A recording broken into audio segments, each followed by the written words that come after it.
You won't believe what happened when a black CEO walked into his own five-star hotel, disguised as a regular man, and was denied a room.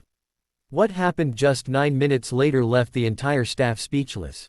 Stay till the end, because this story will make you rethink how you treat people, and don't forget to hit that like button and subscribe if you believe respect has no price tag.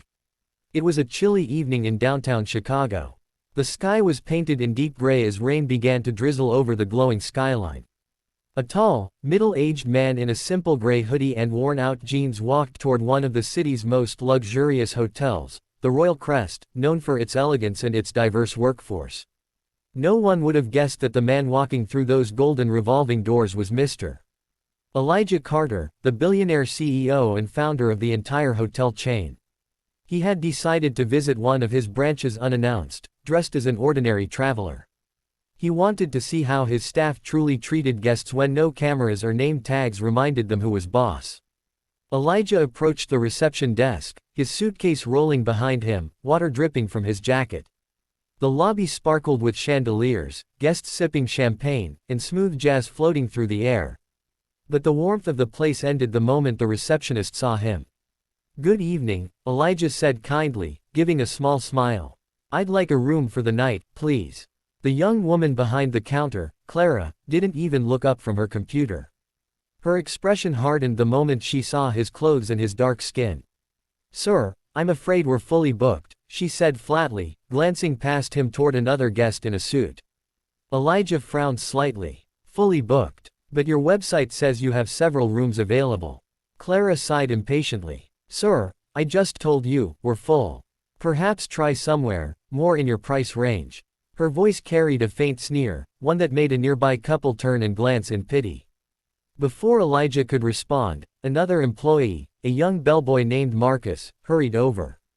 "Ma'am, I think we do have a vacancy on." Clara cut him off sharply. "Marcus, I said we're full. Please handle the luggage for real guests." Elijah's expression remained calm, though his eyes grew colder. "It's all right," he said quietly. "But could I at least use the restroom before I go?" She hesitated, then sighed. "Staff restrooms downstairs. Guests only on this floor." At that, Elijah nodded slowly. "Thank you for your honesty," he said softly. Then he turned and walked toward the elevator, but instead of heading downstairs, he took the lift to the executive floor.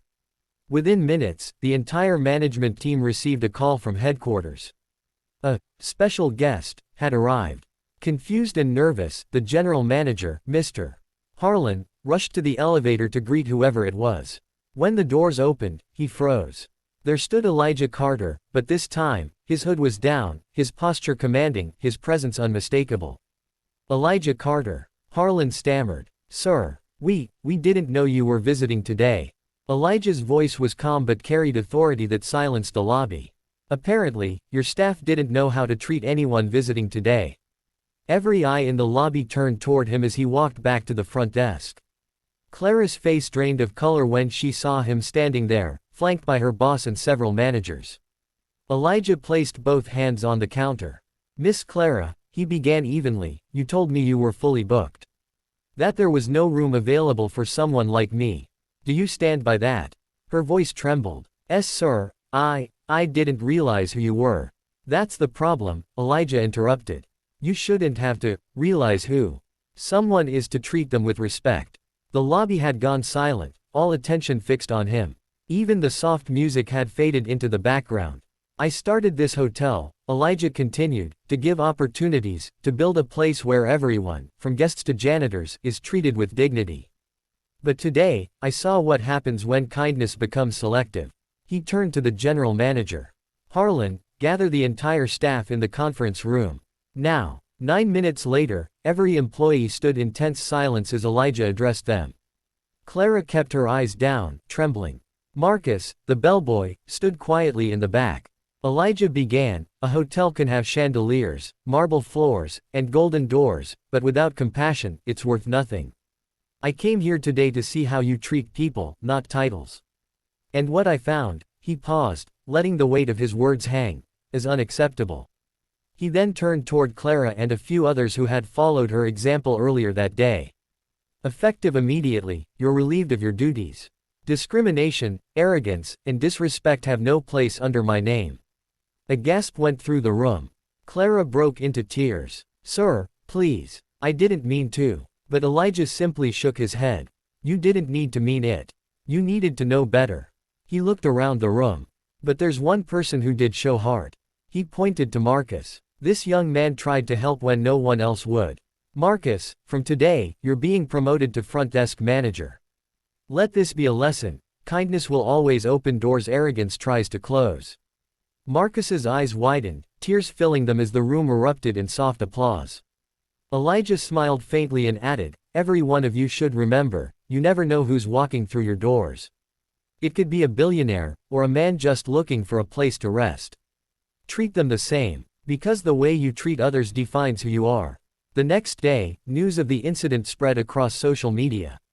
The story of the black CEO in disguise, who exposed discrimination at his own hotel went viral. Thousands praised Elijah for his humility and justice. But to him, it wasn't about going viral, it was about changing hearts. As he stood by the window of his penthouse later that night, Elijah looked down at the bright city below.